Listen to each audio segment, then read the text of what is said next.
Talking about some of our wrong conceptions, various levels of wrong conceptions, expectations, our rules of the universe.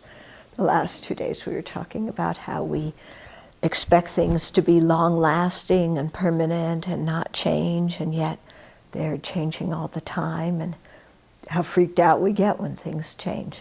I mean, when we don't want the change, when we decide the change, when we initiate it, then change is good.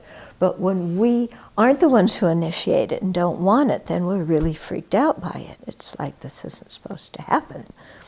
Okay. So another one of those misconceptions where we get really stuck is that things that are by nature unable to give us lasting happiness, we think are able to give us lasting happiness. So we get really stuck there too, like holding a kitty. It seems like you should be it's so happy holding a kitty, yeah. But then when she starts squirming, it's not happiness anymore. And when she claws you, it's not happiness.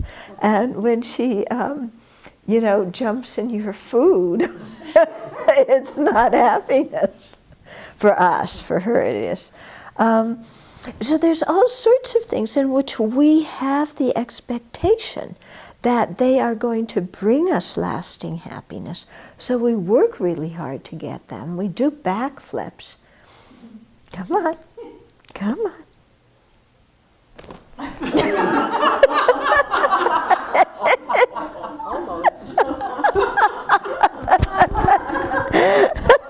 Oh, she wants to say something. Oh, yes. Okay. So much for that. So, we do black flips and all sorts of things to get things that we think, oh, this is really going to do it for me, If I really have this, if I really go here, if I really do that, if I'm really with this person.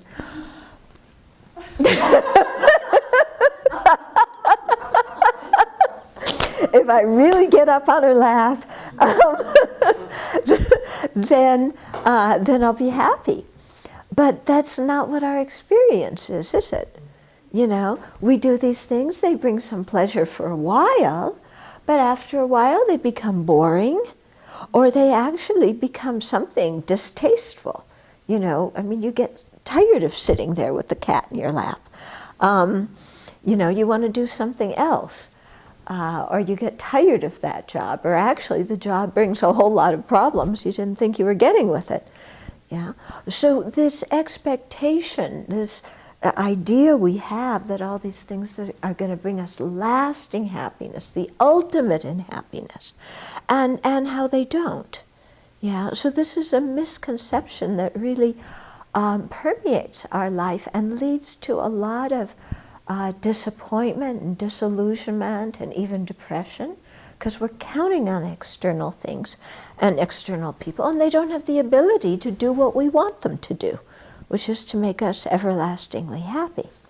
Okay, so this doesn't mean that you just throw up your hands and say, oh, there's no purpose in anything, and there's no enjoyment whatsoever. That's not true. I mean, we all know there's enjoyment and we can do good things in the world.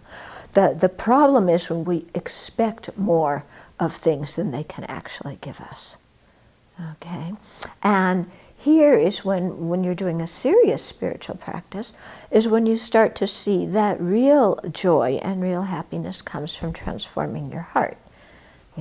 And when we transform our heart, when we transform our mind, then we're not so dependent on the outside world and what we have, for our happiness. And that means that we become actually much freer. We can go to different places, do different things, and our happiness comes with us because our happiness is coming from here. It's not coming from outside.